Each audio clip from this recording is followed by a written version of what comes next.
Actually, it is wonderful to be back in India.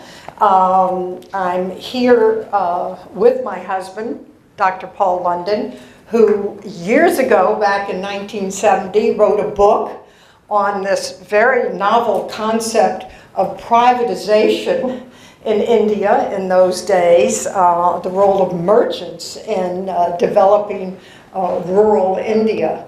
And at the time, the notion of privatization was considered really radical.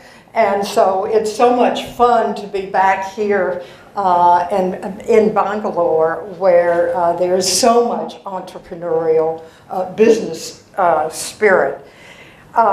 Actually, I guess I am supposed to stand as an entrepreneur as well. In Washington, we try to be entrepreneurial from a policy point of view. And so I bring you thoughts which I hope will spur everyone in this audience to greater action in the policy field so as to unlock the trade potential between our two great nations. Likewise, I gather I'm supposed to be representing the woman in representing a leadership to enhance prosperity for all. I'd like to pick up on where Consul General Burgess introduced.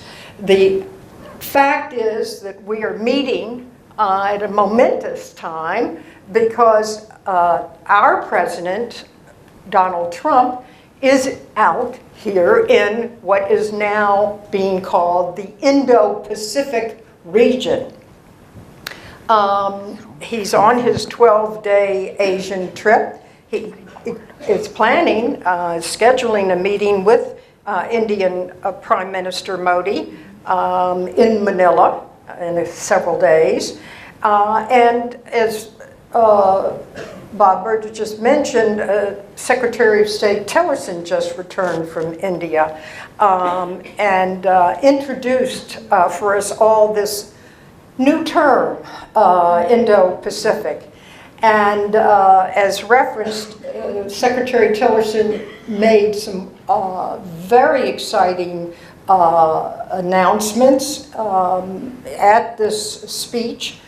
It was focused more, in my view, on defense and on military.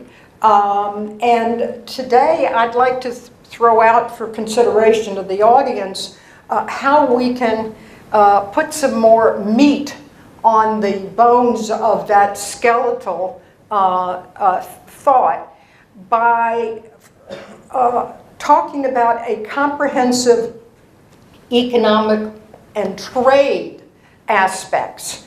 And indeed, Secretary Tillerson did talk about and use the term free trade, and he talked about the rule of law.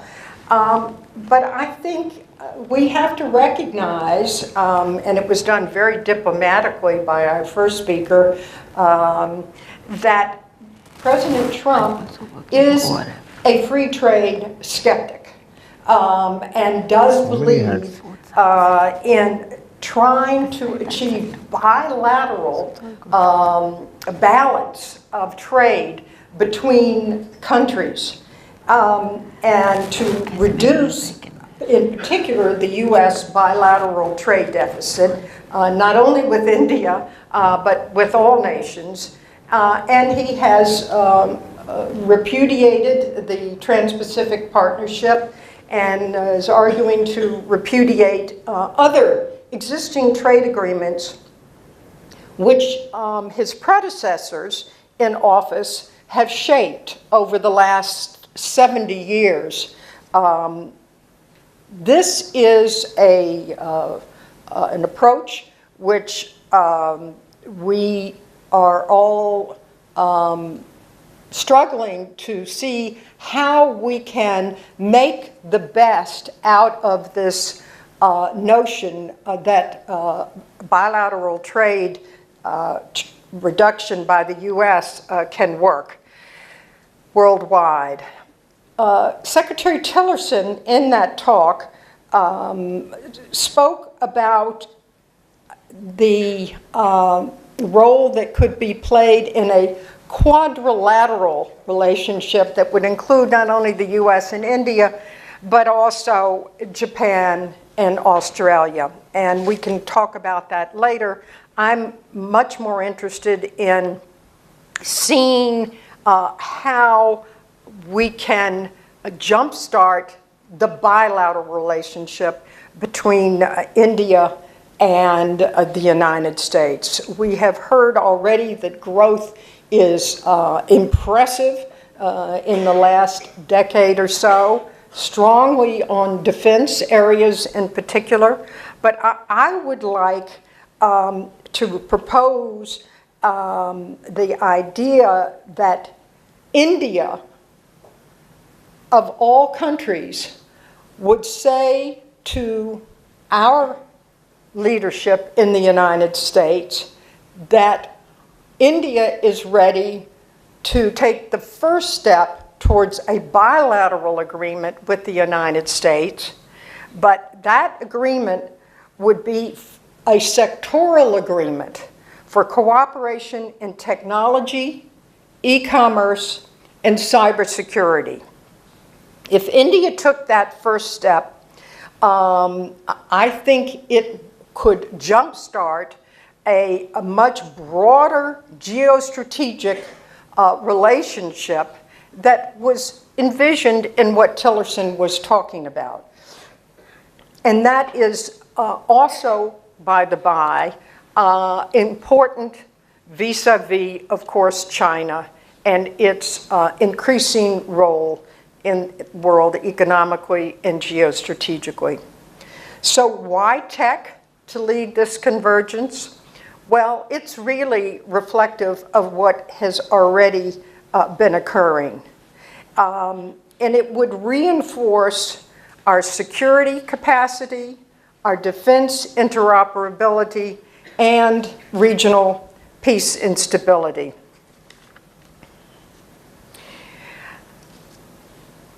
Going back to the point that I made at the opening, that the Trans-Pacific Partnership was repudiated by President Trump in his first day of office, and the U.S. and its business leaders are seeking ways in which to maintain what had been some opportunities to remove barriers, to harmonize trade, to agree on rules. And I do think that, like nature, politics abhors a vacuum.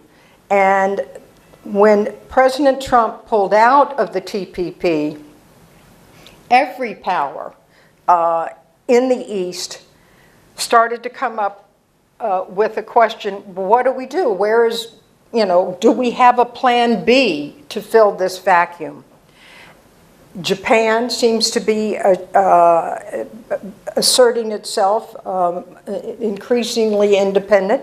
Abe, of course, has reinforced his strength after having his snap election.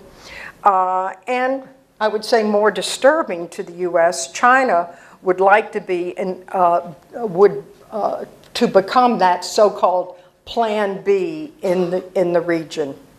But I think that India can really benefit both the nation of India as well as the United States as well as the region by moving forward to take this first step to suggest a bilateral sectoral tech agreement.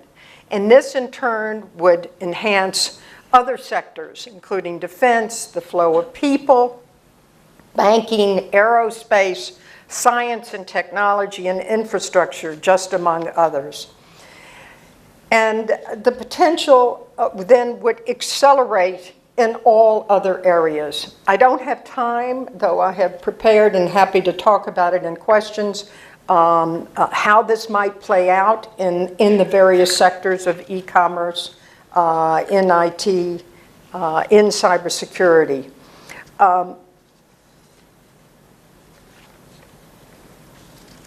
There is a risk, perhaps, why every other nation is trying to avoid getting into bilateral discussions, because the U.S., having such a large market, obviously has a very strong leverage. And that's exactly why Trump argues he prefers bilaterals. So there is, one can argue, a risk there. But I think the reward would be great. I think it would be enhance our security capacity, our defense interoperability, regional peace and stability, and I think it would put India in a real spotlight politically from the point of view of the U.S. audience. It is no doubt a reality, though perhaps one doesn't want to focus on it so much, but that India can play in a very important balancing and tempering role vis-a-vis China.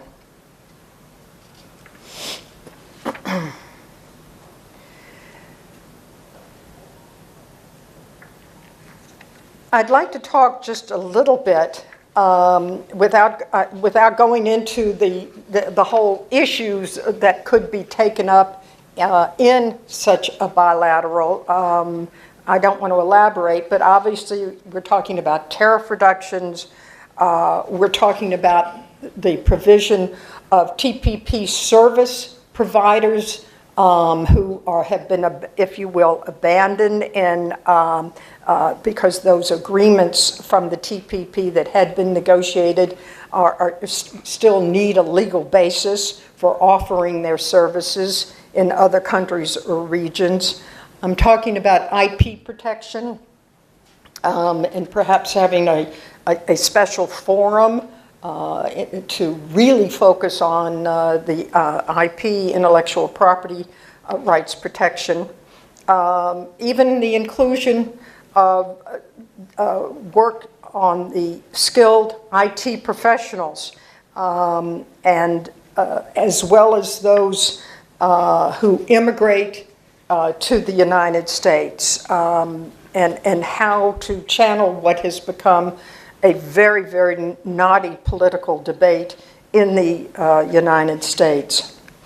And I'm thinking, of course, that this should initiative consider not only the big multinational corporations, but also those small and medium-sized and entrepreneurial groups.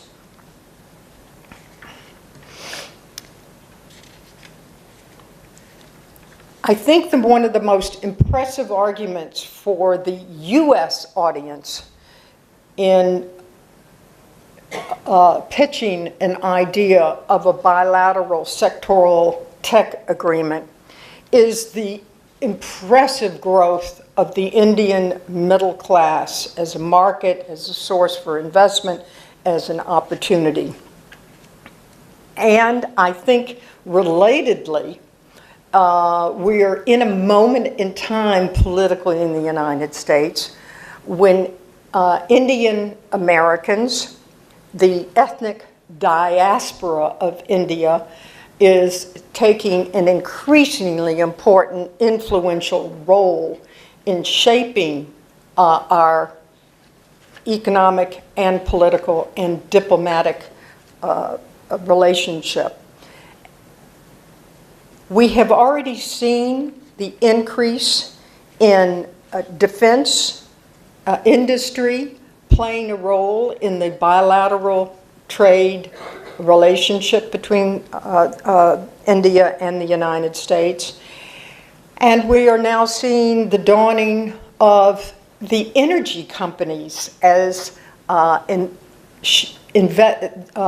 exporters, and as a consequence, I think one can argue that the shift in the business community in the United States for support for trade is shifting.